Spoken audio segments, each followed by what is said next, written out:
Hello guys, welcome back to my Artifacts class. ಇದು class number 99 and ನನ್ನ last ಕ್ಲಾಸ್ನಲ್ಲಿ ಅಂದರೆ ಕ್ಲಾಸ್ ನಂಬರ್ 98ನಲ್ಲಿ ಸ್ಟಾರ್ಟ್ ಮಾಡಿದ್ದೆ ಗೆಟ್, ಗಾಟ್ ಆ್ಯಂಡ್ ಗೆಟ್ಟಿಂಗ್ನ ನಾವು ಡೈಲಿ ಲೈಫ್ನಲ್ಲಿ ಹೇಗೆ ಕರೆಕ್ಟಾಗಿ ಡಿಫ್ರೆಂಟ್ ವೇಸ್ನಲ್ಲಿ ಯೂಸ್ ಮಾಡಬೇಕು ಅನ್ನೋದು ಈ ಕ್ಲಾಸ್ನಲ್ಲಿ ನಾನು ಅದನ್ನೇ ಕಂಟಿನ್ಯೂ ಮಾಡ್ತಾ ಇದ್ದೀನಿ. ಸೊ ಇದು ಪಾರ್ಟ್ 2 ಆ್ಯಂಡ್ ನಾನು ಇವತ್ತಿನ ಕ್ಲಾಸ್ನಲ್ಲಿ ಈ ಗೆಟ್, ಗಾಟ್, ಗೆಟ್ಟಿಂಗ್ನ ಅಡ್ಜೆಕ್ಟಿವ್ಸ್ ಜೊತೆ ಆ್ಯಂಡ್ ಪಾಸ್ಟ್ ಪಾರ್ಟಿಸಿಪಲ್ ವರ್ಬ್ಸ್ ಜೊತೆ ಹೇಗೆ ಯೂಸ್ ಮಾಡಬೇಕು ಅನ್ನೋದನ್ನು ಹೇಳ್ಕೊಡ್ತಾ ಇದ್ದೀನಿ. ಸೊ ಇಲ್ಲಿ ನೋಡಿ, ನಾವು ಕೆಲವು ಸರಿ ಈ ಥರ ಸೆಂಟೆನ್ಸ್ಗಳನ್ನ ಮಾತಾಡೋದನ್ನು ಕೇಳಿಸ್ಕೊತೀವಿ. For example, I got shocked ಅಂತ. ಓಕೆ, ಇಲ್ಲಿ ಗಾಟ್ ಅನ್ನೋದು ನಿಮ್ಗೆ ಅರ್ಥ ಆಗಿದೆ, ಪಾಸ್ಟ್ನಲ್ಲಿದೆ ಅಂತ. ಐ ಗಾಟ್ ಶಾಕ್ಡ್ ಅಂದರೆ ಎಕ್ಸಾಕ್ಟ್ಲಿ ಏನು ಮೀನಿಂಗ್? ಐ ವಾಸ್ ಶಾಕ್ಡ್ ಅಂತಲೂ ಹೇಳ್ಬೋದಲ್ವಾ? ಎಸ್ ಹೇಳ್ಬೋದು. ಐ ಶಾಕ್ಡ್ ಅಂತಲೂ ಹೇಳ್ಬೋದಲ್ವಾ? ಎಸ್ ಹೇಳ್ಬೋದು. ಬಟ್ ಮೂರು ಸೆಂಟೆನ್ಸ್ಗೂ ಡಿಫ್ರೆಂಟ್ ಮೀನಿಂಗ್ಸ್ ಇದೆ. ಏನು ಅನ್ನೋದನ್ನ ನಾನು ಇವತ್ತಿನ ಕ್ಲಾಸ್ನಲ್ಲಿ ನಿಮಗೆ ಹೇಳ್ಕೊಡ್ತಾ ಇದ್ದೀನಿ. ಅದೇ ರೀತಿ ದೇ ಗಾಟ್ ಮ್ಯಾರಿಡ್ ಅಂತ ಹೇಳೋದು ಕೇಳಿಸ್ಕೊಂಡಿದ್ದೀರಾ? It is getting better. Do you get it done and get rid of the problem. So ಈ ರೀತಿ ಸೆಂಟೆನ್ಸ್ಗಳನ್ನ ನಾವು ಹೇಗೆ ಅರ್ಥ ಮಾಡ್ಕೋಬೇಕು ಆ್ಯಂಡ್ ಗೆಟ್, ಗಾಟ್, ಗೆಟ್ಟಿಂಗ್ನ ಯೂಸ್ ಮಾಡ್ಕೊಂಡು ಈ ರೀತಿ ಸೆಂಟೆನ್ಸ್ಗಳನ್ನ ನಾವು ಹೇಗೆ ಕ್ರಿಯೇಟ್ ಮಾಡ್ಬೋದು ಅನ್ನೋದನ್ನು ಹೇಳ್ಕೊಡ್ತಾ ಇದ್ದೀನಿ. ಸೊ ಈ ವಿಡಿಯೋ ಎಂಡ್ವರೆಗೂ ನೋಡ್ತಾ ಇರಿ ಆ್ಯಂಡ್ ನೀವು ಪಾರ್ಟ್ 1 ಕೂಡ ನೋಡಿರಲೇಬೇಕು, ಆಗಲೇ ನಿಮಗೆ ಈ ಕ್ಲಾಸ್ ಚೆನ್ನಾಗಿ ಅರ್ಥ ಆಗುತ್ತೆ.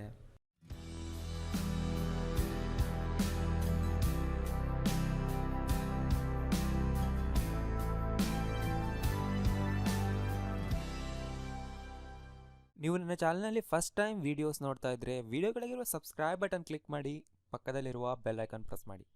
ಈ ರೀತಿ ಮಾಡಿದರೆ ಮಾತ್ರ ನಾನು ಮುಂದೆ ಅಪ್ಲೋಡ್ ಮಾಡುವ ಎಲ್ಲ ವೀಡಿಯೋಗಳ ನೋಟಿಫಿಕೇಶನ್ ನಿಮ್ಮ ಮೊಬೈಲ್ ಹಾಗೂ ಡೆಸ್ಕ್ಟಾಪ್ಗೆ ಬರುತ್ತೆ. ಸೊ ನೀವು ಯಾವುದೇ ವೀಡಿಯೋ ಮಿಸ್ ಆಗೋದಿಲ್ಲ. ಈಗ ಆಲ್ರೆಡಿ ಸಬ್ಸ್ಕ್ರೈಬ್ ಆಗಿದ್ರೆ ಇದರ ಅವಶ್ಯಕತೆ ಇಲ್ಲ. ಸೊ ನಿಮಗೆ ನೆನಪಿದೆ ಅಲ್ವಾ, ಗೆಟ್ ಅನ್ನೋದು ಒಂದು ವರ್ಬ್. ಈ ವರ್ಬ್ಗೂ ಕೂಡ ಡಿಫ್ರೆಂಟ್ ಫಾರ್ಮ್ಸ್ ಇರುತ್ತೆ. ಬೇರೆ ಎಲ್ಲ ವರ್ಬ್ಗೂ ಇದ್ದ ಹಾಗೇನೆ ಗೆಟ್ಗೂ ಕೂಡ past, present, past participle and continuous form ಇರುತ್ತೆ, like any other normal verb ಅಲ್ವಾ. ಆ್ಯಂಡ್ ನಾನು ಪಾರ್ಟ್ 1ನಲ್ಲಿ ಅಂದರೆ ಕ್ಲಾಸ್ ನಂಬರ್ 98ನಲ್ಲಿ ನಿಮಗೆ ಹೇಳಿದ್ದೆ ಗೆಟ್ನ ನಾವು 3 ವೇಸಲ್ಲಿ ಯೂಸ್ ಮಾಡ್ಕೊಳ್ತೀವಿ. ನಂಬರ್ 1, ಯಾವಾಗ ನಾವು ಸಿಗು, ಪಡೆ ಅಥವಾ ತೆಗೆದುಕೋ ಅಂತ ಹೇಳಬೇಕಾಗುತ್ತೆ ಆಗ ನಾವು ಗೆಟ್ ಅಥವಾ ಗಾಟ್ ಅಥವಾ ಗೆಟ್ಟಿಂಗ್ನ ಯೂಸ್ ಮಾಡ್ಕೊಳ್ತೀವಿ based on the time. And number 2, ಒಂದು ಜಾಗಕ್ಕೆ ತಲುಪು ಅಂತ ಹೇಳುವಾಗಲೂ ಕೂಡ ನಾವು ಯೂಸ್ ಮಾಡ್ತೀವಿ. ಇವೆರಡನ್ನ ನಾನು ಲಾಸ್ಟ್ ಕ್ಲಾಸ್ನಲ್ಲಿ ಅಂದರೆ ಪಾರ್ಟ್ 1ನಲ್ಲಿ ನಿಮಗೆ ಡಿಸ್ಕಸ್ ಮಾಡಿ ಎಕ್ಸಾಂಪಲ್ಸ್ನ ತೋರಿಸಿದೆ. ನೀವು ಹೋಗಿ ನೋಡಿ, ನೀವೇನಾದರೂ ಫಸ್ಟ್ ಟೈಮ್ ನನ್ನ ವೀಡಿಯೋಸ್ ನೋಡ್ತಾ ಇದ್ರೆ. ಆ್ಯಂಡ್ ಇವತ್ತಿನ ಕ್ಲಾಸ್ನಲ್ಲಿ ನಾನು ನಿಮಗೆ ಹೇಳ್ತೀನಿ ಥರ್ಡ್ ಯೂಸೇಜ್. ಸ್ಥಿತಿ ಬದಲಾವಣೆ ಆಗುವುದನ್ನು ಕೂಡ ನಾವು ನಮ್ಮ ಮಾತಿನಲ್ಲಿ ಹೇಳಬೇಕಂದಾಗಲೂ ಕೂಡ ನಾವು ಗೆಟ್ನ ಯೂಸ್ ಮಾಡ್ಕೊಳ್ತೀವಿ. ಚೇಂಜ್ ಆಫ್ ಸ್ಟೇಟ್ ಏನು ಆಗಿದ್ರೆ ಮನಸ್ಸಿನ ಸ್ಥಿತಿ ಚೇಂಜ್ ಆಗೋದು. ಅಂದರೆ ನಾವೀಗ ನಾರ್ಮಲ್ ಇದ್ವಿ, ಸಡನ್ ಆಗಿ ನಾವು ಸ್ಟೇಟ್ನ ಚೇಂಜ್ ಮಾಡ್ಕೊಂಡು ಅಂದರೆ ನಾವು ಬೇರೆ ರೀತಿ ಆದಿವಿ, ಬೇರೆ ರೀತಿ ಆದರೂ, ಆಗಿದ್ದೆ, ಈ ರೀತಿ ಸೆಂಟೆನ್ಸ್ಗಳನ್ನ ನಾವು ಹೇಳೋದು. ದೇಹದ ಸ್ಥಿತಿ ಅಥವಾ ವಾತಾವರಣದ ಸ್ಥಿತಿ ಅಥವಾ ಸಂದರ್ಭಗಳು ಹೇಗೆ ಒಂದು ಸ್ಟೇಟಿಂದ ಇನ್ನೊಂದು ಸ್ಟೇಟ್ಗೆ ಚೇಂಜ್ ಆಗುತ್ತೆ ಅನ್ನೋದನ್ನು ಹೇಳೋವಾಗಲೂ ಕೂಡ ನಾವು ಗೆಟ್ ಯೂಸ್ ಮಾಡ್ತೀವಿ. ಸೊ ನೋಡ್ತಾ ಇರಿ, ಎಕ್ಸಾಂಪಲ್ಸ್ ಬಂದಾಗ ನಿಮಗೆ ಗೊತ್ತಾಗುತ್ತೆ.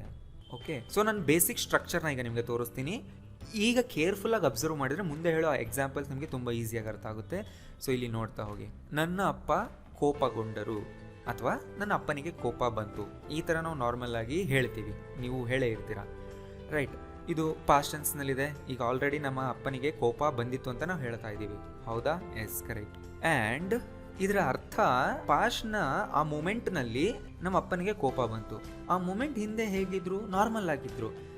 ಸಡನ್ ಆಗಿ ಅವರು ಸಿಟ್ ಮಾಡಿಕೊಂಡ್ರು, ಕೋಪ ಮಾಡಿಕೊಂಡ್ರು, ಅಂದರೆ ಸ್ಟೇಟ್ನ ಚೇಂಜ್ ಮಾಡಿದ್ರು ಅಲ್ವಾ.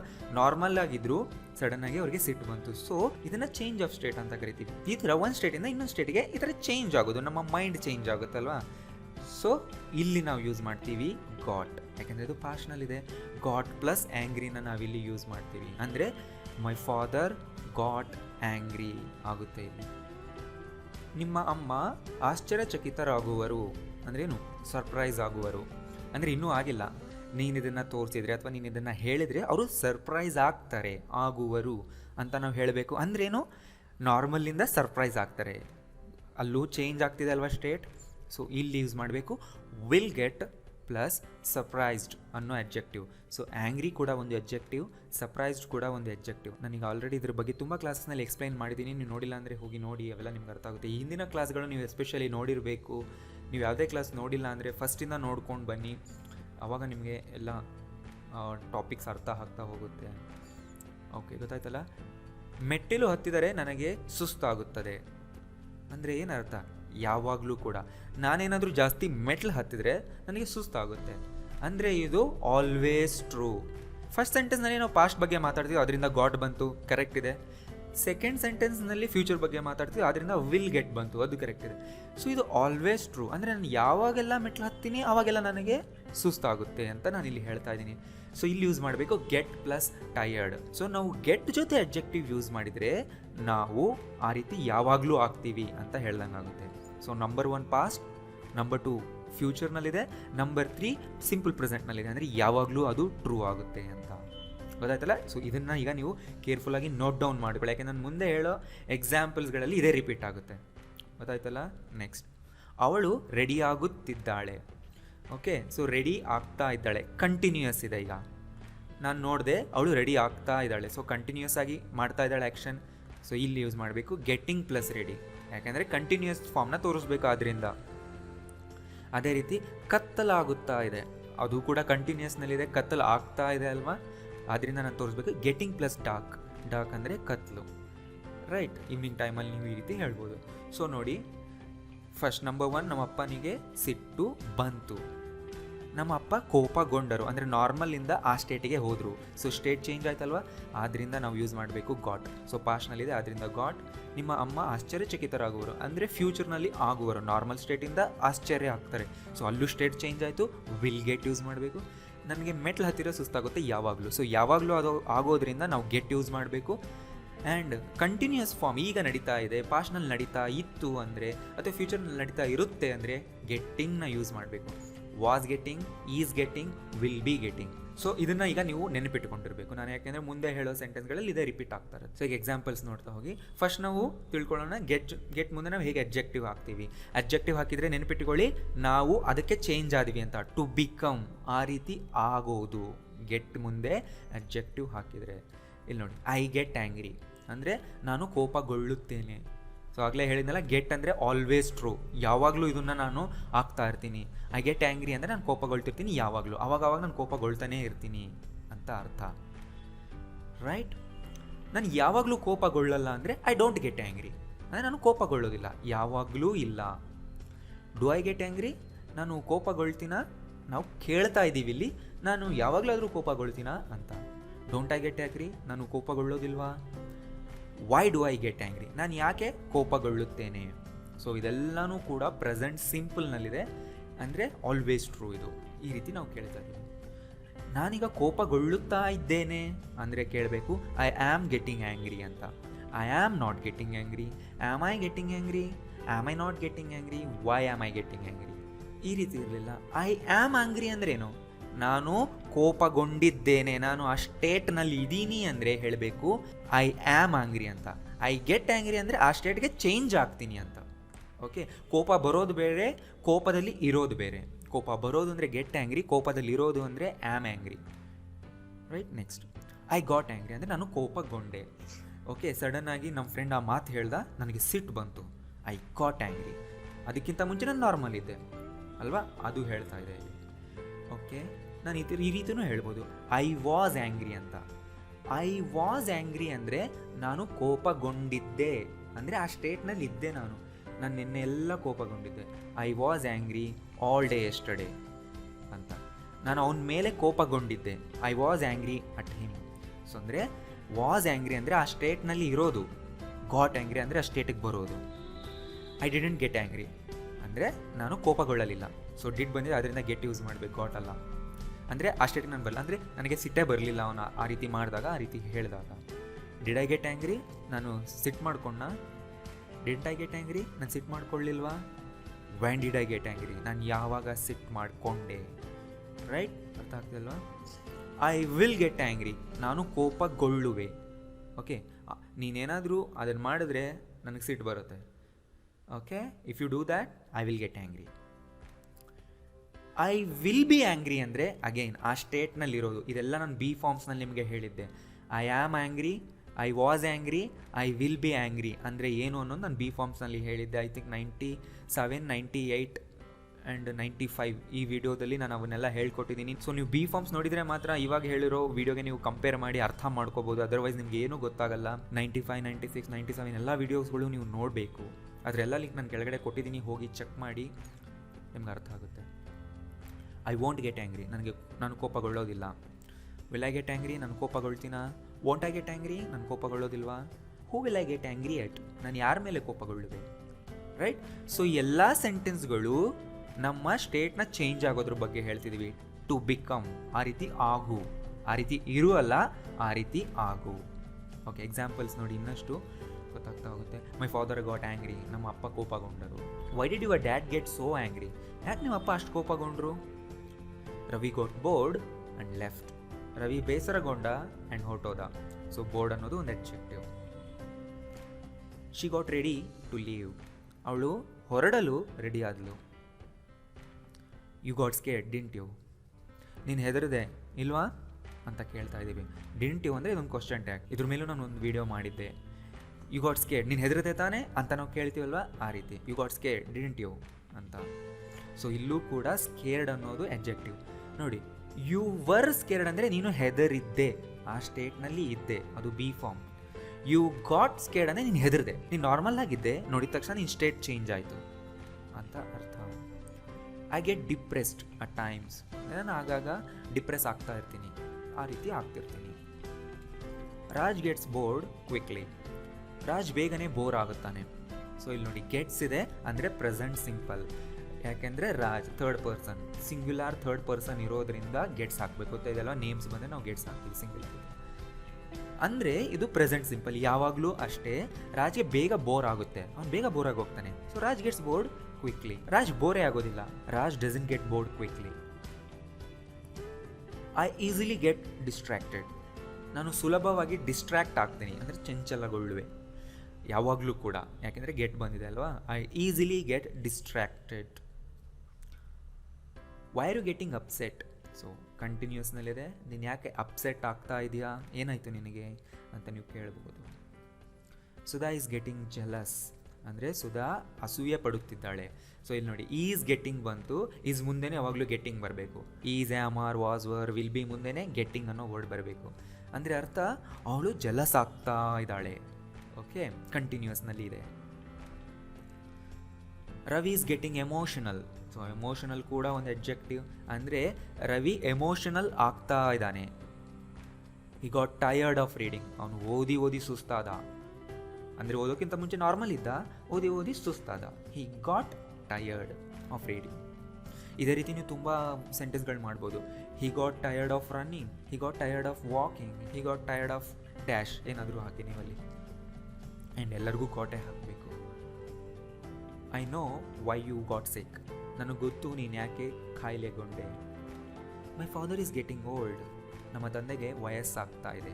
ಸೊ ತಂದೆಗೆ ವಯಸ್ಸಾಗ್ತಿದೆ ಅಥವಾ ಯಾರಿಗಾದ್ರೂ ವಯಸ್ಸಾಗ್ತಿದೆ ಅಂದರೆ ಈ ರೀತಿ ಹೇಳಿ. ಮೈ father is not getting old, ತಂದೆಗೆ ವಯಸ್ಸಾಗ್ತಿಲ್ಲ. ಇಟ್ಸ್ ಗೆಟಿಂಗ್ ಹಾಟರ್, ಇದು ಬಿಸಿ ಆಗ್ತಾ ಇದೆ. ಇದನ್ನು ನೀವು ಟೆಂಪ್ರೇಚರ್ಗೂ ಹೇಳ್ಬೋದು, ವಾತಾವರಣ ತುಂಬ ಸೆಕೆ ಆಗ್ತಾ ಇದೆ ಅಂದರೆ ಇಟ್ ಈಸ್ ಗೆಟಿಂಗ್ ಹಾಟರ್ ಅಂತ ಹೇಳಿ. ಅಥವಾ ಬೇರೆ ವಸ್ತುನೂ ಹೇಳ್ಬೋದು, ನೀವು ಗ್ಯಾಸ್ ಮೇಲೆ ಏನಾದರೂ ಇಟ್ಟಿದ್ರೆ ಇಟ್ ಈಸ್ ಗೆಟಿಂಗ್ ಹಾಟರ್, ಅವಾಗಲೂ ಕೂಡ ಇದನ್ನು ಯೂಸ್ ಮಾಡ್ಬೋದು. It will get warmer soon, ಅಂದರೆ ಇದು ಬೇಗನೆ ಬೆಚ್ಚಗಾಗೋದು. ವಾರ್ಮ್ ಅಂದ್ರೇನು, ಬೆಚ್ಚಗಾಗೋದು. ವಾರ್ಮರ್ ಅಂದರೆ ನಾರ್ಮಲ್ಗಿಂತ ಜಾಸ್ತಿ ಬೆಚ್ಚಗಾಗೋದು. ಓಕೆ, ವಾತಾವರಣಕ್ಕೂ ಹೇಳ್ಬೋದು ಅಥವಾ ಯಾವುದಾದ್ರು ಒಂದು ವಸ್ತುವಿಗೂ ನೀವು ಹೇಳ್ಬೋದು. ಇಟ್ಸ್ ಬೀನ್ ಗೆಟಿಂಗ್ ವರ್ಸ್, ಅಂದರೆ ಇಟ್ ಹ್ಯಾಸ್ ಬೀನ್ ಗೆಟಿಂಗ್, ಗೊತ್ತಲ್ಲ, ಹ್ಯಾಸ್ ಬೀನ್ ಅನ್ನೋದು ತುಂಬ ಟೈಮಿಂದ ಮಾಡ್ತಾ ಇರೋ ಕೆಲಸ. ಸೊ ಇಲ್ಲಿ ವರ್ಸ್ ಅಂತಿದೆ, ಬ್ಯಾಡ್, ವರ್ಸ್, ವರ್ಸ್ಟ್, ಅಂದರೆ ಇದು ದಿನ ದಿನ ಕೆಟ್ಟದಾಗ್ತಾ ಇದೆ, ಯಾವುದಾದ್ರೂ ಇರ್ಬೋದು. They got stuck in the lift, ಅಂದರೆ ಅವರು ಲಿಫ್ಟ್ನಲ್ಲಿ ಸಿಕ್ಕಾಕೊಂಡ್ರು. ರೈಟ್. ಸೊ ಸ್ಟಿಕ್ನ ಪಾಸ್ಟ್ ಟೆನ್ಸ್ ಸ್ಟಕ್, ಸಿಕ್ಕಾಕೊಳ್ಳೋದಕ್ಕೆ ಸ್ಟಿಕ್ ಅಥವಾ ಸ್ಟಕ್ನ ನಾವು ಯೂಸ್ ಮಾಡ್ತೀವಿ. It's time to get serious, ಈಗ ಗಂಭೀರವಾಗುವ ಸಮಯ. He got shocked when he heard the news. He got shocked, ಇದು ಪಾಸ್ಟ್ನಲ್ಲಿದೆ. ಹಿ ಹರ್ಡ್ ದ ನ್ಯೂಸ್, ಇದು ಪಾಸ್ಟ್ನಲ್ಲಿದೆ. ಮಧ್ಯದಲ್ಲಿ ವೆನ್ ಸೇರಿಸಿದರೆ ಆಗ ಅನ್ನೋ ಮೀನಿಂಗ್ ಕೊಡುತ್ತೆ. ಅಂದರೆ ಅವನು ಸುದ್ದಿ ಕೇಳಿದಾಗ, ಆ ನ್ಯೂಸ್ ಕೇಳಿದಾಗ ಅವ್ನು ಶಾಕ್ ಆದ. ಮುಂಚೆ ಹೇಗಿದ್ದ, ನಾರ್ಮಲ್ ಇದ್ದ, ಕೇಳಿದ ತಕ್ಷಣ ಶಾಕ್ ಆದ. ಸೊ ಹಿ ಗಾಟ್ ಶಾಕ್ಡ್, ಗೊತ್ತಾಯ್ತಲ್ಲ. ಈಗ ನೋಡಿ, ಗೆಟ್ ಮುಂದೆ ನಾವು ಪಾಸ್ಟ್ ಪಾರ್ಟಿಸಿಪಲ್ ವರ್ಬ್ಗಳನ್ನ ಕೂಡ ಹಾಕ್ಬೋದು, ಅಂದರೆ ವರ್ಬ್ನ ಥರ್ಡ್ ಫಾರ್ಮ್ನ ಕೂಡ ಹಾಕ್ಬೋದು. ಹಾಕಿದಾಗ ಆ ಒಂದು ವರ್ಬ್ ನಾವು ಆದೆವು ಅಂತ ಅರ್ಥ. ಅಡ್ಜೆಕ್ಟಿವ್ ಆದರೆ ಆ ಅಡ್ಜೆಕ್ಟಿವ್ ನಾವು ಆದೆವು, ಪಾಸ್ಟ್ ಪಾರ್ಟಿಸಿಪಲ್ ವರ್ಬ್ ಹಾಕಿದರೆ ಆ ವರ್ಬ್ ಆದೆವು, ಆದ, ಆದಳು, ಆಗುತ್ತಾಳೆ ಅನ್ನೋ ಮೀನಿಂಗ್ ಕೊಡುತ್ತೆ. ಹಿ ಗಾಟ್ ಅರೆಸ್ಟೆಡ್, ನೋಡಿ ಅರೆಸ್ಟೆಡ್ ಅನ್ನೋದು ಅರೆಸ್ಟ್ನ ಪಾಸ್ಟ್ ಪಾರ್ಟಿಸಿಪಲ್ ಫಾರ್ಮ್. ಅಲ್ವಾ. ಹಿ ಗಾಟ್ ಅರೆಸ್ಟೆಡ್ ಅಂದರೆ ಅವನು ಅರೆಸ್ಟ್ ಆದ, ಅಂದರೆ ಅವನ್ನ ಬಂಧಿಸಲಾಯಿತು ಅಂತ ಗೊತ್ತಾಯ್ತಲ್ಲ. ಸೊ ಇದೇ ರೀತಿ ಗೆಟ್ ಅಥವಾ ಗೆಟ್ಟಿಂಗ್ ಮುಂದೆ ಗಾಟ್ ಮುಂದೆ ನೀವು ಪಾಸ್ಟ್ ಪಾರ್ಟಿಸಿಪಲ್ ವರ್ಬ್ನ ಹಾಕ್ಬೋದು. We got stuck in traffic. So stuck ಅನ್ನೋದು ಪಾಸ್ಟ್ ಪಾರ್ಟಿಸಿಪಲ್ ವರ್ಬ್ ಕೂಡ, ಪಾಸ್ಟ್ ಪಾರ್ಟಿಸಿಪಲ್ ಅಡ್ಜೆಕ್ಟಿವ್ ಕೂಡ. ಅಂದರೆ ನಾವು ಟ್ರಾಫಿಕ್ನಲ್ಲಿ ಸಿಕ್ಕಿಕೊಂಡೆವು. ಆ್ಯಂಡ್ ಇಲ್ಲೂ ಕೂಡ ಗಾಡ್ ಸೇಮ್ ಮೀನಿಂಗ್ ಹೇಳ್ತಿದೆ, ಆ ರೀತಿ ಆದೆವು ಅಂತ. ಆ ರೀತಿ ಇದ್ದೆವು ಅಲ್ಲ, ಆ ರೀತಿ ಆದೆವು. Kiran got lost in Mysuru ಅಂದರೆ ಕಿರಣ್ ಮೈಸೂರಿನಲ್ಲಿ ಕಳೆದೋದ. ಲಾಸ್ಟ್ ಅಂದರೆ ಕಳೆದೋಗೋದು. ಶಿ ಗಾಟ್ ಮ್ಯಾರಿಡ್ ಅಂದರೆ ಅವಳು ಮದುವೆ ಆದಳು. ಏನು ಆದಳು? ಮದುವೆ ಆದಳು. ಯಾಕೆಂದರೆ ನಾವು ಗಾಟ್ ಮುಂದೆ ಪಾಸ್ಟ್ ಪಾರ್ಟಿಸಿಪಲ್ ಅಡ್ಜೆಕ್ಟಿವ್ ಹಾಕಿದ್ದೀವಿ. ಶಿ ವಾಸ್ ಮ್ಯಾರಿಡ್ ಅಂದರೆ ಅವಳು ಮದುವೆ ಆಗಿದ್ದಳು, ಅಂದರೆ ಆ ಸ್ಟೇಟ್ನಲ್ಲಿ ಇದ್ದಾಳೆ. ಓಕೆ, ಈಗ ಆಲ್ರೆಡಿ ಆಗಿದ್ದೆ, she is leading a marriage life. ಆಗ ನಾವು ಹೇಳಬೇಕು ಶಿ ವಾಸ್ ಮ್ಯಾರಿಡ್ ಅಂತ, ಅವಳು ಮದುವೆ ಆಗಿದ್ದಳು ಅಂತ. ಬಟ್ ಶಿ ಗಾಟ್ ಮ್ಯಾರಿಡ್ ಅಂದರೆ ಅವಳು ಮದುವೆ ಆದಳು. ಓಕೆ, ಆ ಸ್ಟೇಟ್ಗೆ ಚೇಂಜ್ ಆದಳು ಅಂತ, ರೈಟ್. ಶಿ ಮ್ಯಾರಿಡ್ ಅಂದರೆ ಆ್ಯಕ್ಷನ್ನ ತೋರಿಸೋದು. ಓಕೆ, ಇಲ್ಲಿ ಚೇಂಜ್ ಆಫ್ ಸ್ಟೇಟ್ ತೋರಿಸ್ತಿದೆ. ಶಿ ಮ್ಯಾರಿಡ್ ಹಿಮ್, ಅವಳು ಅವನನ್ನು ಮದುವೆ ಆದಳು. ಅಲ್ಲಿ ನಾವು ಸ್ಪೆಸಿಫಿಕಲಿ ಒಂದು ಆ್ಯಕ್ಷನ್ ತೋರಿಸ್ತಿದ್ದೀವಿ, ಕ್ರಿಯೆ ತೋರಿಸ್ತಿದ್ದೀವಿ. ಇಲ್ಲಿ ಕ್ರಿಯೆ ತೋರಿಸ್ತಿಲ್ಲ, ನಾವಿಲ್ಲಿ ಚೇಂಜ್ ಆಫ್ ಸ್ಟೇಟ್ ತೋರಿಸ್ತೀವಿ. ಅಂದರೆ ಮೊದಲು ಆಗಿರಲಿಲ್ಲ, ಆಮೇಲೆ ಆದಳು, ಆ ಸ್ಟೇಟ್ಗೆ ಚೇಂಜ್ ಆದಳು. ಈ ಮೀನಿಂಗ್ ಕೊಡುತ್ತೆ. When did you get married, ನೀನು ಯಾವಾಗ ಮದುವೆ ಆದೆ, ಈ ರೀತಿ ಕೇಳ್ತೀವಿ. ಸೊ ಡಿಡ್ ಬಂದಿರೋದನ್ನ ಗೆಟ್ ಹಾಕಬೇಕು. ರಾಧಾ ಈಸ್ ಗೆಟಿಂಗ್ ಮ್ಯಾರಿಡ್ ಅಂದರೆ ರಾಧಾ ಮದುವೆ ಆಗುತ್ತಿದ್ದಾಳೆ. ಅಂದರೆ ಅರ್ಥ ಈಗ ಕಂಟಿನ್ಯೂಸ್ ಫಾರ್ಮ್ನಲ್ಲಿ ಇದೆ. ಅಂದರೆ ಅರೇಂಜ್ಮೆಂಟ್ಸ್ ಎಲ್ಲ ಸ್ಟಾರ್ಟ್ ಆಗಿದೆ, ಸೊ ನಡೀತಾ ಇದೆ, ಇನ್ನು ನಾಳೆ ಅಥವಾ 2 ಡೇಸ್ನಲ್ಲಿ ಸೊ ಆ ಈವೆಂಟ್ ಇದೆ ಅಂದರೆ ಅದೆಲ್ಲ ಒಂದೇ ಡಿಸ್ಕಷನ್, ಸೇಮ್ ಡಿಸ್ಕಷನ್ ಅಲ್ವಾ. ಸೊ ಕಂಟಿನ್ಯೂಸ್ ಫಾರ್ಮ್ನಲ್ಲೇ ಹೇಳಬೇಕು. She is getting married tomorrow ಹೇಳ್ಬೋದು, she is getting married today, she is getting married next week ಹೇಳ್ಬೋದು. ಯಾವಾಗ ಅಂದರೆ ಆ ಡಿಸ್ಕಷನ್ ಸ್ಟಾರ್ಟ್ ಆಗಿದೆ ಅಂದರೆ ನಾವು ಆ ಡಿಸ್ಕಷನಲ್ಲಿ ಇದ್ದೀವಿ ಅಂದರೆ ಈ ರೀತಿ ಹೇಳ್ಬೋದು ನೀವು. She will get married next year. So ತುಂಬ ಫ್ಯೂಚರ್ ಆಗೋಯ್ತಲ್ವ, ಆವಾಗ ನಾವು ಫ್ಯೂಚರ್ನಲ್ಲೇ ಹೇಳಬೇಕು. Raj got dressed quickly, Raj ಬೇಗನೆ ಬಟ್ಟೆ ಧರಿಸಿ ರೆಡಿ ಆದ. Got dressed. You will get paid more, ನಿನಗೆ ಹೆಚ್ಚು ಸಂಬಳ ನೀಡಲಾಗುವುದು. You will get paid, right. Sanju got promoted recently, Sanju ಇತ್ತೀಚೆಗಟ್ಟೆ ಪ್ರಮೋಟ್ ಆದಳು ಅಂದರೆ ಏನು, ಬಡ್ತಿ ಆದಳು. I haven't got paid yet ಅಂದರೆ ನನಗಿನ್ನೂ ಪಾವತಿ ಮಾಡಲಾಗಿಲ್ಲ, ನನಗಿನ್ನೂ ಪೇ ಆಗಿಲ್ಲ. ಸೊ ಓಕೆ, ಅರ್ಥ ಆಗ್ತಾ ಇದೆ ಅಲ್ವಾ, ನಿಮ್ಗೆ ಅರ್ಥ ಆಗ್ತಿದೆ ಅಂದ್ಕೊಳ್ತಾ ಇದ್ದೀನಿ. ಸೊ ಇದೇ ರೀತಿ ನೀವು ಸೆಂಟೆನ್ಸ್ ಮಾಡಿದರೆ ಮಾತ್ರ ನಿಮ್ಗೆ ಗೊತ್ತಾಗುತ್ತೆ. ಈ ಸೆಂಟೆನ್ಸ್ಗಳನ್ನೆಲ್ಲ ವಿಡಿಯೋ ಪಾಸ್ ಮಾಡಿ ಬರ್ಕೊಳ್ಳಿ ಬುಕ್ನಲ್ಲಿ. ಇದೇ ರೀತಿ ಡಿಫ್ರೆಂಟ್ ಪಾಸ್ಟ್ ಪಾರ್ಟಿಸಿಪಲ್ ಅಡ್ಜೆಕ್ಟಿವ್ಸ್ನ ನೀವು ಯೂಸ್ ಮಾಡಿ, ರೈಟ್. ಇನ್ನಷ್ಟು ನೋಡ್ತಾ ಹೋಗಿ. ಹೀ ಈಸ್ ಗೆಟಿಂಗ್ ಸ್ಟ್ರಾಂಗರ್, ಅವನು ಬಲಶಾಲಿ ಆಗುತ್ತಿದ್ದಾನೆ ಅಂದರೆ ಸ್ಟ್ರಾಂಗ್ ಆಗ್ತಾ ಇದ್ದಾನೆ. I am not getting involved, ನಾನು ಇನ್ವಾಲ್ವ್ ಆಗ್ತಾ ಇಲ್ಲ, ನನ್ನ ಸೇರಿಸ್ಕೋಬೇಡ. ಐ ವೋಂಟ್ ಗೆಟ್ ಇನ್ವಾಲ್ವ್ಡ್ ಅಂದರೆ ನಾನು ಇನ್ವಾಲ್ವ್ ಆಗೋದಿಲ್ಲ. V must get rid of this ಅಂದರೆ ನಾವು ಇದರಿಂದ ನಿರ್ಮೂಲನೆ ಹೊಂದಲೇಬೇಕು. ಸೊ ಗೆಟ್ ರಿಡ್ ಆಫ್ ಅಂದರೆ ಅದರಿಂದ ನಿರ್ಮೂಲನೆ ಹೊಂದಬೇಕು, ಅದನ್ನು ಬಿಟ್ಬಿಡಬೇಕು, ಅದನ್ನು ತೊಡೆದು ಹಾಕಬೇಕು ಅಂತ ಇಲ್ಲಿ ಹೇಳ್ತಾ ಇದೆ. We must get rid of this problem, we must get rid of the corruption, we must get rid of the disease, ಈ ರೀತಿ ಹೇಳ್ಬೋದು ನೀವು. I want to get rid of it ಅಂದರೆ ನಾನು ಇದರಿಂದ ನಿರ್ಮೂಲನೆ ಹೊಂದಬೇಕು.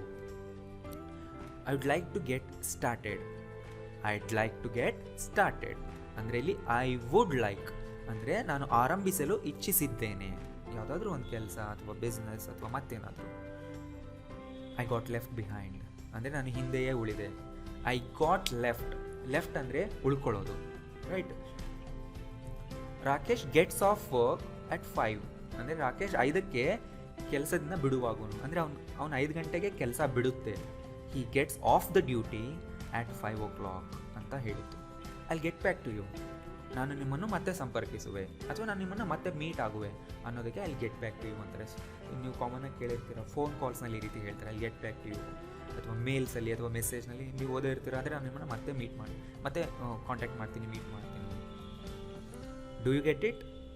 ಇದರ ಅರ್ಥ ನಿನಗೆ ಅರ್ಥ ಆಯ್ತಾ ಅಥವಾ ನಿನಗೆ ಅರ್ಥವಾಗುತ್ತಾ ಅನ್ನೋದು. ಇಲ್ಲಿ ಯಾವುದೇ ಪಾರ್ಟಿಸಿಪಲ್ ಬಂದಿಲ್ಲ, but do you get it ಅಂದರೆ ಅರ್ಥ ನಿನಗೆ ಅರ್ಥ ಆಯ್ತಾ ಅಂತ ಅಥವಾ ನಿನಗೆ ಅರ್ಥ ಆಗುತ್ತಾ ಅಂತ, ಎರಡೂ ಕೂಡ. ಇಂಪರೇಟಿವ್ ಸೆಂಟೆನ್ಸ್ನಲ್ಲೂ ಕೂಡ ನಾವು ಗೆಟ್ನ ಯೂಸ್ ಮಾಡ್ತೀವಿ. ಇಂಪರೇಟಿವ್ ಸೆಂಟೆನ್ಸಸ್ ಅಂದ್ರೇನು? ನಾನು ಕ್ಲಾಸ್ ನಂಬರ್ 95ನಲ್ಲಿ ಹೇಳಿದ್ದೆ ಐ ಥಿಂಕ್, ಅಥವಾ 94ನಲ್ಲಿ ಹೇಳಿದ್ದೆ. ಡೈಲಿ ಲೈಫ್ನಲ್ಲಿ ನಾವು ಇಂಪರೇಟಿವ್ ಸೆಂಟೆನ್ಸಸ್ನ ಹೇಗೆ ಕ್ರಿಯೇಟ್ ಮಾಡೋದು ಅಂತ. ಇಂಪರೇಟಿವ್ ಸೆಂಟೆನ್ಸಸ್ ಅಂದರೆ ಆಪೋಸಿಟ್ ಪರ್ಸನ್ಗೆ ಡೈರೆಕ್ಟ್ ಆರ್ಡರ್ ಮಾಡೋದು ಅಥವಾ ಡೈರೆಕ್ಟಾಗಿ ರಿಕ್ವೆಸ್ಟ್ ಮಾಡ್ಕೊಳ್ಳೋದು, ಇದನ್ನು ಮಾಡು ಅಂತ ಹೇಳೋದು ಅಥವಾ ಇದನ್ನು ಮಾಡಬೇಡ ಅಂತ ಹೇಳೋದು, ಆಜ್ಞೆ ಮಾಡೋದು, ಅದನ್ನು ನಾವು ಇಂಪರೇಟಿವ್ ಸೆಂಟೆನ್ಸಸ್ ಅಂತೀವಿ.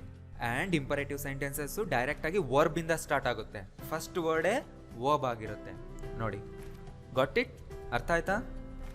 ಗೆಟ್ ಅಪ್, ಮೇಲೇಳು. ಗೆಟ್ ಔಟ್, ಹೊರಗೆ ಹೋಗು. ಗೆಟ್ ಲಾಸ್ಟ್, ಕಳೆದು ಹೋಗು. ಕಳೆದೋಗು ಅಂದರೆ ಲಿಟ್ರಲಿ ಕಳೆದೋಗು ಅಂತಲ್ಲ, ಗೆಟ್ ಲಾಸ್ಟ್ ಅಂದರೆ ಇಲ್ಲಿಂದ ಹೋಗು ದೂರಕ್ಕೆ ಅಂತ.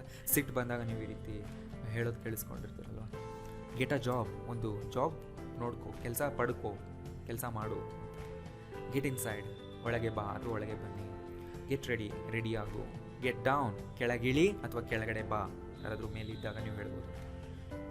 ಗೆಟ್ ವೆಲ್ ಸೂನ್, ಈ ರೀತಿ ನೀವು ವಿಶ್ ಮಾಡೋದನ್ನು ಕೇಳಿದ್ರಲ್ವ ಯಾರಿಗಾದರೂ ಹುಷಾರಿಲ್ಲದೆ ಇದ್ದಾಗ, ಅಂದರೆ ಅರ್ಥ ಬೇಗ ಚೇತರಿಸು ಅಥವಾ ಬೇಗ ಉತ್ತಮವಾಗು, ಬೇಗ ಚೆನ್ನಾಗಾಗು. ಗೆಟ್ ಮಿ ಅ ಕಾಫಿ, ನನಗೊಂದು ಕಾಫಿ ತೊಗೊಂಡು ಬಾ. ಸೊ ಈ ರೀತಿ ಇಂಪರೇಟಿವ್ ಸೆಂಟೆನ್ಸ್ಗಳಿರುತ್ತೆ. ಸಮ್ಟೈಮ್ಸ್ ಮಾಡಬೇಡ ಅಂತ ಹೇಳೋದಿರುತ್ತೆ. ಇಲ್ಲಿ ನೋಡಿ, ಡೋಂಟ್ ಗೆಟ್ ಆ್ಯಂಗ್ರಿ ಅಂದರೆ ಕೋಪಗೊಳ್ಳಬೇಡ. ಈಗ ಪ್ರೆಸೆಂಟ್ ಮೂಮೆಂಟ್ನಲ್ಲಿ, ಇವೆಲ್ಲ ಇರೋದು ಪ್ರೆಸೆಂಟ್ ಮೂಮೆಂಟ್ನಲ್ಲೇ. ಆ್ಯಂಡ್ ಇಂಪರೇಟಿವ್ ಸೆಂಟೆನ್ಸ್ನ ನಾವು ಯೂಸ್ ಮಾಡೋದು ಕೂಡ ಪ್ರೆಸೆಂಟ್ನಲ್ಲೇ, ಅಂದರೆ ಮಾಡಬೇಡ.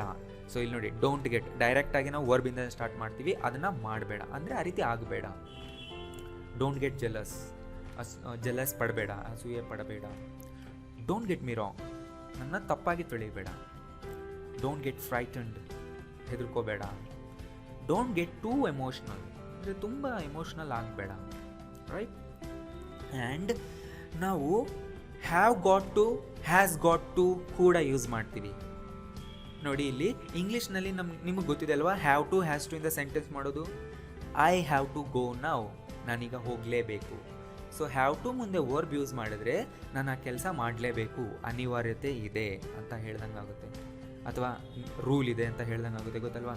She has to work today, she has to go now, I have to work here ಅಂತ ಹೇಳೋದು ನೀವು ಕೇಳಿಸ್ಕೊಂಡಿರ್ತೀರ. ಸೊ ಅದೇ ರೀತಿ ಅಮೆರಿಕನ್ಸ್ ಈ ರೀತಿ ಯೂಸ್ ಮಾಡ್ತಾರೆ, ಹ್ಯಾವ್ ಟು ಜಾಗದಲ್ಲಿ have got to, has got to ಅಂತ ಹೇಳೋದು. ಸೊ ಇದು ಸೇಮ್ ಹ್ಯಾವ್ ಟು ಅಥವಾ ಹ್ಯಾಸ್ ಟು ಬದಲಾಗಿ ನೀವು have got to, has got ಟುನ ಯೂಸ್ ಮಾಡಬಹುದು. I have got to do it ಅಂದರೆ ಅರ್ಥ I have to do it ಅಂತ. I have got to do it ಅಂದರೆ ನಾನು ಇದನ್ನು ಮಾಡಲೇಬೇಕು.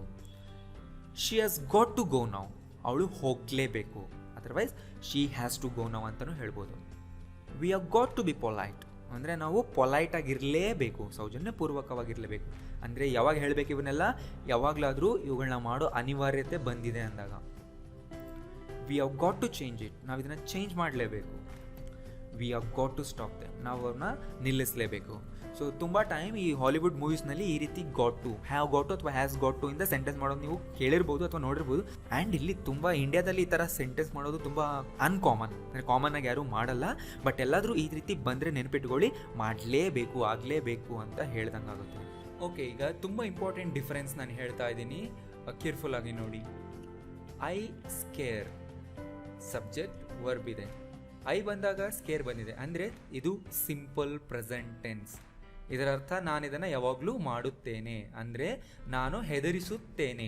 ಐ ಸ್ಕೇರ್ ಯು, ನಾನು ನಿನ್ನನ್ನು ಹೆದರಿಸುತ್ತೇನೆ ಯಾವಾಗಲೂ, ಯಾಕೆಂದರೆ ಪ್ರೆಸೆಂಟ್ ಸಿಂಪಲ್ನಲ್ಲಿದೆ. ಐ ಸ್ಕೇರ್ ಎವ್ರಿಬಡಿ, ನಾನು ಪ್ರತಿಯೊಬ್ಬರನ್ನು ಹೆದರಿಸುತ್ತೇನೆ ಅಂತ ಇದೆ, ರೈಟ್? ಸೊ ಪ್ರೆಸೆಂಟ್ ಸಿಂಪಲ್ನಲ್ಲಿದೆ. ಆ್ಯಂಡ್ ಇಲ್ಲಿ ಐ ಸ್ಕೇರ್ಡ್ ಅಂತ ಯಾವತ್ತೂ ಬರೋದಿಲ್ಲ. ಓಕೆ, ಐ ಸ್ಕೇರ್ಡ್ ಅಂತ ಬರಬೇಕಂದ್ರೆ ಐ ಆಮ್ ಸ್ಕೇರ್ಡ್ ಅಂತಲೇ ಬರಬೇಕು ಯಾವಾಗಲೂ. ಅಂದರೆ ಇದರ ಅರ್ಥ ನಾನು ಹೆದರಿದ್ದೇನೆ. ನೀವು ಬಿ ಫಾರ್ಮ್ ವಿಡಿಯೋ ನೋಡಿದ್ರೆ ನಿಮ್ಗೆ ಅರ್ಥ ಆಗುತ್ತೆ. ಐ ಆಮ್ ಸ್ಕೇರ್ಡ್ ಅಂದರೆ ನಾನೀಗ ಯಾವ ಸ್ಥಿತಿನಲ್ಲಿದ್ದೇನೆ? ಹೆದರಿದ್ದೇನೆ. ಇಲ್ಲಿ ಸ್ಕೇರ್ಡ್ ಅನ್ನೋದು ಅಡ್ಜೆಕ್ಟಿವ್, ಫಸ್ಟ್ ಸೆಂಟೆನ್ಸ್ನಲ್ಲಿ ಸ್ಕೇರ್ ಅನ್ನೋದು ವರ್ಬ್. ಐ ಗೆಟ್ ಸ್ಕೇರ್ಡ್ ಅಂದರೆ ನಾನು ಹೆದರುತ್ತೇನೆ. ಆಗಲೇ ಹೇಳಿದ್ನಲ್ವ ನಾನು ಮೆಟ್ಟಲ್ ಹತ್ತಿದ್ರೆ ನನಗೆ ಟಯರ್ಡ್ ಆಗುತ್ತೆ, ಹೆದರುತ್ತೇನೆ ಯಾವಾಗಲೂ ಆಗುತ್ತೆ, ಅಂದರೆ ಇದು change of state. I am scared ಅಂದರೆ ಆ ಸ್ಟೇಟ್ನಲ್ಲಿರೋದು, ಐ ಸ್ಕೇರ್ ಅಂದರೆ ನಾನು ಆ ಕೆಲಸವನ್ನು ಮಾಡೋದು. ಸೊ ಇಲ್ಲಿ ಫಸ್ಟ್ ಸೆಂಟೆನ್ಸ್ ಮಾತ್ರ ಟೆನ್ಸ್ ಆ್ಯಕ್ಷನ್ ಹೇಳ್ತಿದೆ, ಉಳಿದ ಎರಡು ಸೆಂಟೆನ್ಸ್ಗಳು ಸ್ಟೇಟ್ನ ಹೇಳ್ತಾ ಇದೆ, ರೈಟ್? ಓಕೆ, ಪಾಸ್ಟ್ ಟೆನ್ಸ್ ನೋಡಿ. ಐ ಸ್ಕೇರ್ಡ್ ಅಂದರೆ ಇದು ಸಿಂಪಲ್ ಪಾಸ್ಟ್ನಲ್ಲಿದೆ, ಸಬ್ಜೆಕ್ಟ್ ವರ್ಬ್ ಇದೆ, ಅಂದರೆ ಇಲ್ಲಿ ಸಬ್ಜೆಕ್ಟ್ ಕೆಲಸ ಮಾಡ್ತಿದೆ, ಅಂದರೆ ನಾನು ಹೆದರಿಸಿದೆ. ಐ ಸ್ಕೇರ್ಡ್ ಯು, ನಾನು ನಿನ್ನನ್ನು ಹೆದರಿಸಿದೆ. ಐ ವಾಸ್ ಸ್ಕೇರ್ಡ್ ಅಂದರೆ ನಾನು ಹೆದರಿದ್ದೆ, ಆ ಸ್ಟೇಟ್ನಲ್ಲಿ ಇದ್ದೆ. ಐ ಗಾಟ್ ಸ್ಕೇರ್ಡ್ ಅಂದರೆ ನಾನು ಹೆದರ್ಕೊಂಡೆ, ಆ ಸ್ಟೇಟ್ಗೆ ಚೇಂಜ್ ಆದೆ, ನಾನು ಇದ್ದೆ, ಅದು ನೋಡಿದ ತಕ್ಷಣ ನಾನು ಹೆದರ್ಕೊಂಡೆ. I got scared. I will scare, ಇಲ್ಲಿ ಕೂಡ ಆ್ಯಕ್ಷನ್ ಮಾಡ್ತಾ ಇದ್ದೀವಿ. ಇದು ಸಿಂಪಲ್ ಫ್ಯೂಚರ್ ಟೆನ್ಸ್. ಅಂದರೆ ಅರ್ಥ ನಾನು ಹೆದರಿಸುವೆ, ನಾನು ನಿನ್ನನ್ನು ಹೆದರಿಸುವೆ. I will scare you, I will scare everybody, I will scare all. Right, ನಾನಿಲ್ಲಿ ಆ್ಯಕ್ಷನ್ ಮಾಡ್ತೀನಿ. ಐ ವಿಲ್ ಬಿ ಸ್ಕೇರ್ಡ್ ಅಂದರೆ ನಾನೇ ಹೆದರಿರುತ್ತೇನೆ, ಆ ಸ್ಟೇಟ್ನಲ್ಲಿ ನಾನು ಇರ್ತೀನಿ. ಐ ವಿಲ್ ಗೆಟ್ ಸ್ಕೇರ್ಡ್ ಅಂದರೆ ನಾನು ಹೆದರಿಕೊಳ್ಳುವೆ, ಆ ಸ್ಟೇಟಿಗೆ ಚೇಂಜ್ ಆಗ್ತೀನಿ. ನಾನು ನೋಡಿದ ತಕ್ಷಣ ನಾನು ಹೆದರಿಕೊಳ್ಳುವೆ. I will get scared. So ಇಲ್ಲಿ I scare, I scared, I will scare, ಇವು 3 ಆ್ಯಕ್ಷನ್ನ ಹೇಳ್ತಾ ಇದೆ. ರೈಟ್, ಅಂದರೆ ಇದು ಟೆನ್ಸ್ನಲ್ಲಿದೆ. ಉಳಿದಂಥ ಸೆಂಟೆನ್ಸ್ಗಳು ಸ್ಟೇಟ್ನ ಹೇಳ್ತಾ ಇದೆ. ಆ್ಯಂಡ್ ಇಲ್ಲಿ ನೀವು ಅಡ್ಜೆಕ್ಟಿವ್ಸ್ನೇ ಯೂಸ್ ಮಾಡಬೇಕು. ಗೊತ್ತಾಯ್ತಲ್ಲ? ಸೊ ನೆಕ್ಸ್ಟ್ ವಿಡಿಯೋ ಅಂದರೆ ಕ್ಲಾಸ್ ನಂಬರ್ 100 ತುಂಬ ಇಂಟ್ರೆಸ್ಟಿಂಗ್ ಆಗಿರುತ್ತೆ. ಅದರಲ್ಲಿ ನೀವು ತುಂಬ ಹೊಸ ವಿಷಯಗಳನ್ನ ಕಲಿಬಹುದು. ತುಂಬ ಇಂಪಾರ್ಟೆಂಟ್ ಆ್ಯಂಡ್ ತುಂಬ ಇಂಟ್ರೆಸ್ಟಿಂಗ್ ಆಗಿರುತ್ತೆ ಆ ಕ್ಲಾಸ್ನ ಮಿಸ್ ಮಾಡಬೇಡಿ. ಬೇಗ ಆ ಕ್ಲಾಸ್ನ ಕೂಡ ಅಪ್ಲೋಡ್ ಮಾಡ್ತೀನಿ. ಅದು ತುಂಬ ಇಂಟ್ರೆಸ್ಟಿಂಗ್ ಆಗಿರುತ್ತೆ. ಅದರಿಂದ ನೀವು ತುಂಬ ಕಲಿಯೋಕ್ಕೆ ಸಿಗ್ಬೋದು. ನಿಮ್ಮ ಮಿಸ್ಟೇಕ್ಸ್ನ ನಾನು ಇಲ್ಲಿ ಹೇಳ್ತೀನಿ. ವೆಯ್ಟ್ ಮಾಡ್ತಾ ಇರಿ, ಅದನ್ನು ನಾನು ಬೇಗ ಅಪ್ಲೋಡ್ ಮಾಡ್ತೀನಿ. ಆ್ಯಂಡ್ ನೀವೇನಾದರೂ ಫಸ್ಟ್ ಟೈಮ್ ನನ್ನ ವೀಡಿಯೋಸ್ ನೋಡ್ತಾ ಇದ್ದರೆ ನಿಮಗೆ ಏನೂ ಅರ್ಥ ಆಗೋದಿಲ್ಲ ಈ ಕ್ಲಾಸ್ನಲ್ಲಿ ಅಥವಾ ಹಿಂದಿನ ಕ್ಲಾಸ್ನಲ್ಲಿ ಹೇಳಿದ್ದು. ನೀವು ಒಂದು ಆರ್ಡರ್ನಲ್ಲಿ ನೋಡಿದರೆ ಮಾತ್ರ ಅರ್ಥ ಆಗೋದು. ಅದಕ್ಕೋಸ್ಕರ ಇಲ್ಲಿ ಸ್ಕ್ವೇರ್ ಬಾಕ್ಸ್ ಮೇಲೆ ಕ್ಲಿಕ್ ಮಾಡಿ. ಇಲ್ಲಿ ಕ್ಲಿಕ್ ಮಾಡಿದ್ರೆ ಎಲ್ಲ ವೀಡಿಯೋಗಳು ಸೀರಿಯಲ್ ವೈಸ್ ಸ್ಟಾರ್ಟ್ ಆಗುತ್ತೆ. ಫಸ್ಟ್ ವೀಡಿಯೋದಿಂದ ನೀವು ನೆಕ್ಸ್ಟ್ ಕ್ಲಿಕ್ ಮಾಡಿದ ಎಲ್ಲ ವೀಡಿಯೋಗಳನ್ನು ನೋಡ್ತಾ ಹೋಗ್ಬೋದು.